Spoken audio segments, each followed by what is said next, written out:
inclusive society for sufferers. Coping with the condition in the Nigerian terrain will be tackled on Panorama today from the Lagos Network Center. I am Dotson Ukmiemi. Welcome.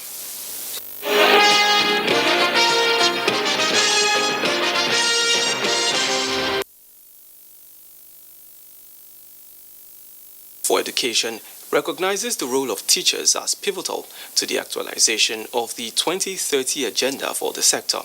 With the theme Teachers Leading in Crisis, Reimagine the Future, the 2020 World Teachers' Day is therefore an occasion to measure the progress of the teaching profession to the attainment of a global education target of which no one is left behind.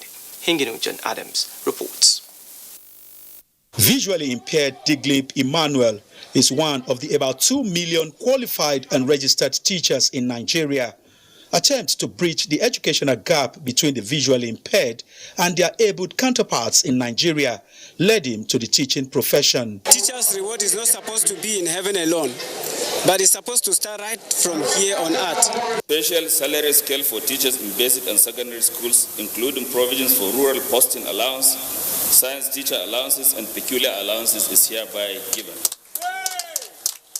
Free tuition and automatic admission for biological children of teachers in their respective schools. I am confident that many teachers will rise up to the challenge to work harder and emerge as stars of our future. Key players say year 2020 is the best year to appreciate teachers due to the coronavirus pandemic. To always remember to appreciate that special teacher who laid the foundation for the success you have achieved in life. National President, Nigeria Union of Teachers, Nasir Idris, commended the concerted efforts of the Presidential Task Force on COVID-19 and the modalities put in place for safe reopening of schools. In order to safeguard the health and safety of the learners, teachers, and the school community as a whole. There were gift items for winners of the Presidential Teachers and Schools Excellence Awards. I continue to uphold education nationally, internationally. Adebola, Brooklyn Sunday, NTA News. That report was by Adebola Brooklyn Sunday. Issues of effective governance takes the front burner this Monday as the APC Tripartite Consultative Committee set up by Mr. President continues its meeting at the Presidential Villa in Abuja. State House correspondent Jide Onifade reports. It is the second meeting of the APC Tripartite Consultative Committee. Senate President Ahmed Lawan and Secretary to the Government of the Federation, Boss Mustafa, after the closed-door meeting, which lasted for 2 hours, say issues discussed are very important and germane to effective service delivery to Nigerians. Elections should be free and fair. How do we ensure that the National Assembly delivers on the amendments to the Electoral Act and the Constitution reviews to ensure that the polity provides the kind of climate for free, fair, and credible elections and make Nigerians' votes count in every election. It's the assurance of a free and fair process that we are going and driving for. And I believe that everything that we are putting in place as a government with the full support of the National Assembly is that by the time President Buhari exits in 2023, the stage would have been set for elections and the votes of the people to count in this country. While assuring Nigerians that the election in Ondo will be free and fair, they are, however, confident that the APC will be successful in the election. Vice President Yemi Osinbajo presided over the meeting. In the State House, Jide Onifade, NTA News. Sensitive materials for Saturday's Ondo State governorship election have been delivered to the Central Bank of Nigeria, Akure, for safekeeping, from where they will be distributed to various polling units on Thursday.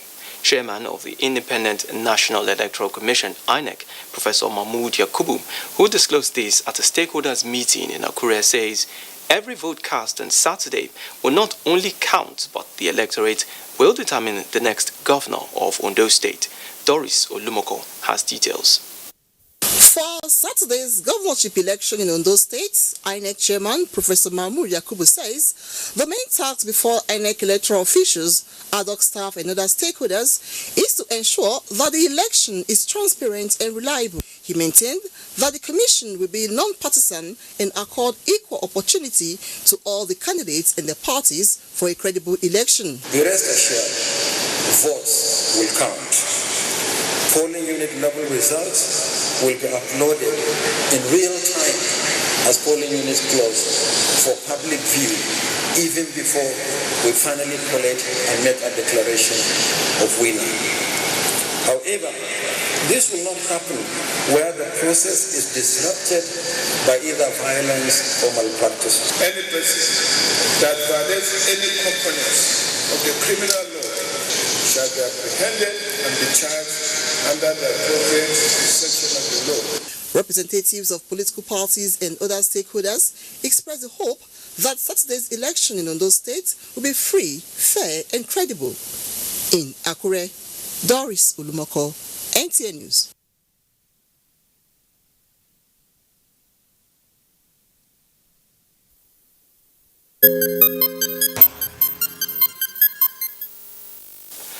"120 cases of coronavirus have been confirmed by the Nigerian Center for Disease Control as at the 5th of October, bringing the total number of confirmed cases in the country to 59,465.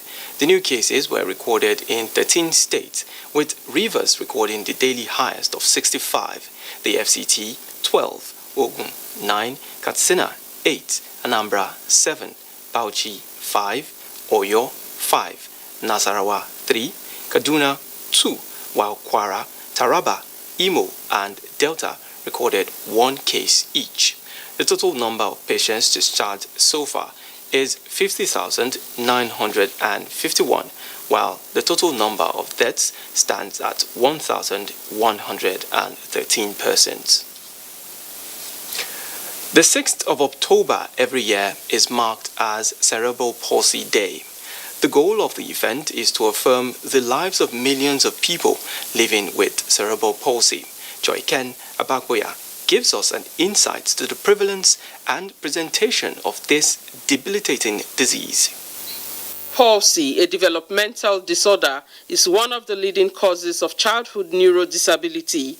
The condition, statistics show, affects approximately 17 million people, 350 million family members and caregivers globally. In Nigeria, more than 700,000 children are estimated to be living with cerebral palsy. The condition, according to medical experts, is one of the groups of non-progressive, non-contagious limitations of movements that eventually leads to various types of physical disabilities in affected persons. Some features of the condition include inability to talk and walk, intellectual inability, and epilepsy. The World Cerebral Palsy Day is celebrated on the 6th of October every year to raise awareness on the need to improve the lives of cerebral palsy patients. In Lagos, Joy Ken Abakboya, NTA News. Joining me now live to talk more about cerebral palsy in Nigeria is a senior lecturer at the College of Medicine, University of Lagos, Dr. Alero Roberts. Thank you very much for your time. Thank you for having me. All right, Dr. Roberts, some would say cerebral palsy is a disease, others term it as a condition. But what really is cerebral palsy? Cerebral palsy is like an umbrella term for a group of disorders that affect children and can range in severity from really severe, where there's very little cognitive function, they're severely intellectually disabled, to quite mild, where they just have a few disturbances in movement, speech, and some hearing defects in some. But it's a wide range of symptoms that affects children. And it's picked up shortly after birth. It can be acquired before birth, during birth, or shortly after birth. And what are the leading causes? That's a very difficult question. At first, it was believed to be largely due to a lack of oxygen during the birth process. But now experts are beginning to find that there are quite a few more causes that can happen during pregnancy, of course, during birth, and even up to 28 days after birth. Infections such as meningitis, neonatal jaundice can lead to some degree of cerebral palsy. Again, varying in severity depending on how much damage is done to the brain. And how can sufferers live a normal life in Nigeria? I mean, how much extent of work has gone into bringing this again into the limelight and having sufferers live a normal life? Well, let me back up a bit because I'm a public health physician, so I always like to start with the prevention. And this is where it underscores the importance of women to have antenatal care and be in a center where they are being attended to by skilled birth attenders, midwives who can pinpoint some of the problems that might affect them, where they get immunization against things like tetanus, where they can have access to skilled care at delivery and they are properly looked after, and where they have access to care after delivery. They are visited within the first 7 days. When you talk of sufferers, I prefer to call them patients with cerebral palsy, and they need a team of experts to manage them. This is not a case, very sorry to say, where you just go to the chemist and pick something off the shelf and start applying it to the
more than mere lip service. So you can imagine, first of all, that you've got somebody who is unable to access the simple human rights of food, shelter, care, health care.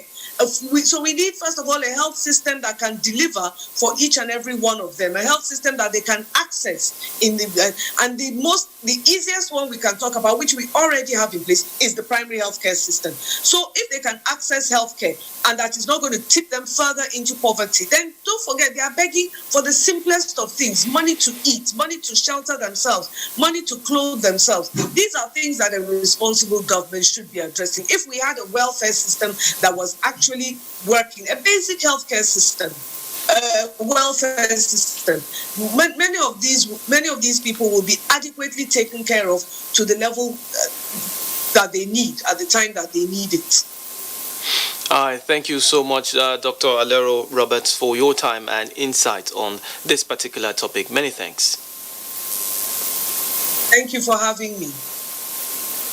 And you're still watching Panorama from the Lagos Network Center. Let's now take a break. More reports when we come back.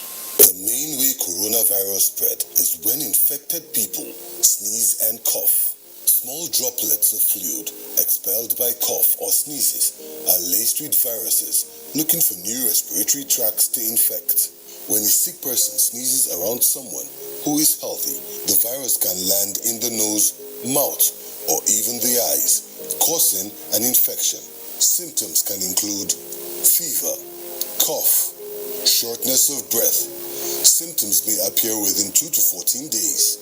Seek medical advice if you develop symptoms and have been in close contact with a person known to have COVID-19, or if you live or have recently been in an area with ongoing spread of COVID-19. This message is brought to you by the Nigerian Television Authority, NTA, Africa's largest television network.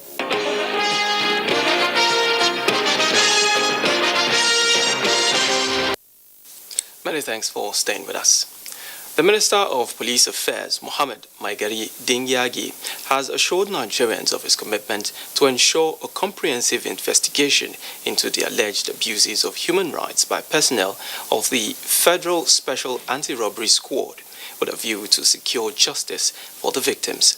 The minister has directed the leadership of the Nigerian police to strengthen outfits responsible for monitoring activities of police personnel to ensure professionalism and the discharge of their duties. The minister notes that the recent call for the scrapping of the Special Anti-Robbery Squad is a strong feedback mechanism to beam deep searchlight into SARS. He says the incident in Ugeli area of Delta State was perpetrated by operatives of a unit.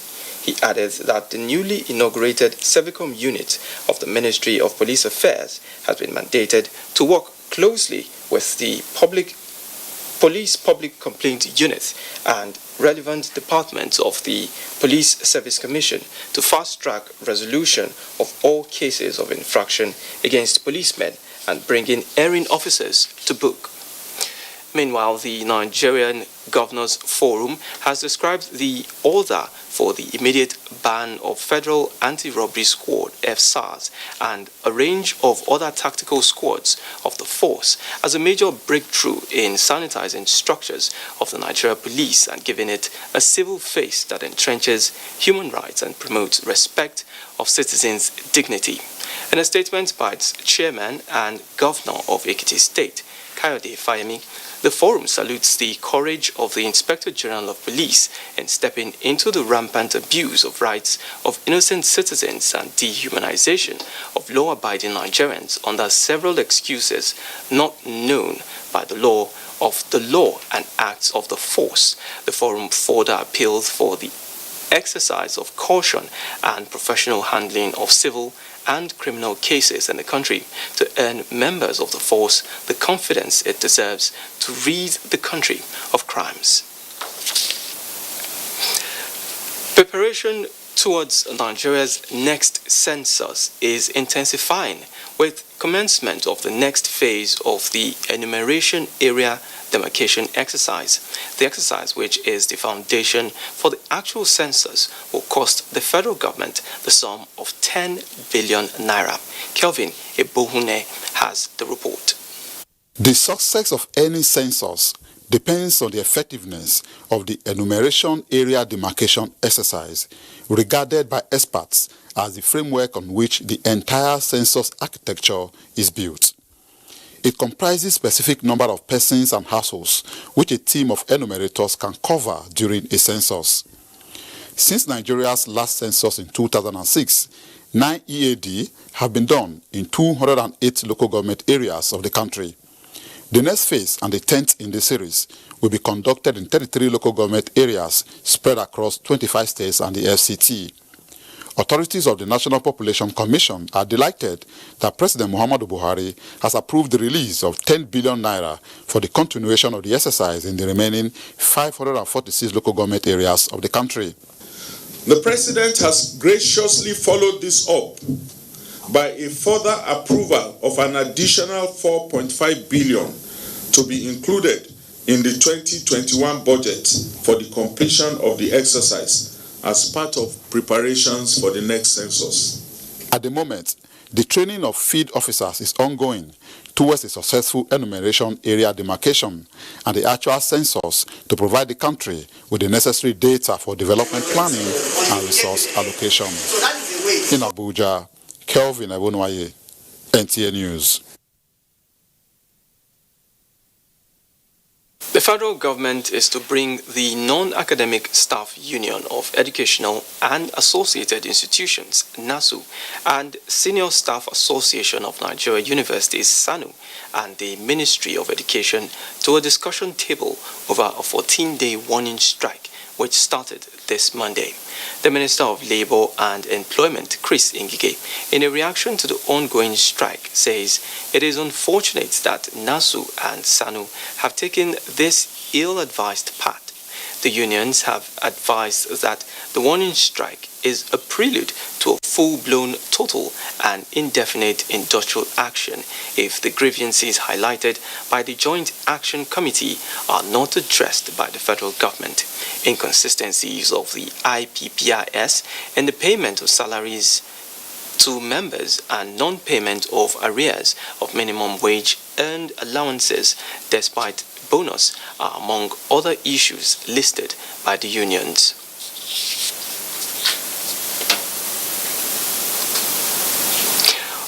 A 10-kilometer women marathon race, Lagos Women Run 2020, holds in November with innovations in compliance with COVID-19 protocols. Olumide Iguntola has this and more on Sports Update. The webinar with the theme University as a gateway to an excellent life opportunities and challenges focus on various issues that can enhance the performance of athletes and their life after retiring from active sports. Other issues highlighted were the need for application of scientific methods in athletes training, mobilization of volunteers for sports program, as well as sourcing for sponsorship and creating a Hall of Fame. Appealing to NOGA to kindly rebrand this NOGA, putting them in a situation where the younger one want to be inspired by them. Many of these athletes are from humble backgrounds. Now, if you don't have a scholarship in place for them, they will not even be able to have a university education. From Abuja, Kene Emma Budike reports that Nigeria joined the rest of the world to mark this year's World Walking Day since 1991. About 100 people participated in the 1-kilometer walk at the Moshood Abiola National Stadium, Abuja, in compliance with COVID-19 preventive protocols. The exercise was facilitated by the Association for International Sport for All in conjunction with African Union Sports Council Region 2. It's a day created to help human beings, not only people in sporting world, everybody. Let it serve as a springboard to inculcate the habit of keeping physically active through regular walking. As a follow-up to this World Walking Day, we will see how we start establishing a walking club. The organizers of the largest women fitness event in Africa, the 10 kilometers Lagos Women Run 2020, have perfected strategies to hold this year's race virtually as part of means to observe COVID-19 preventive measures. The theme of the race, slated for November 14, 2020, is Change the Norm, Break the Record by running, jogging and walking while the race is being monitored electronically. The rerun is going to be for the elite. We're doing that this year because we want to carry everybody along and we want people to run from anywhere, everywhere. The race is open to women of age 18 and above. With sports updates, Olumide Guntola, NTA News. And on that sporting note, we wrap up Panorama.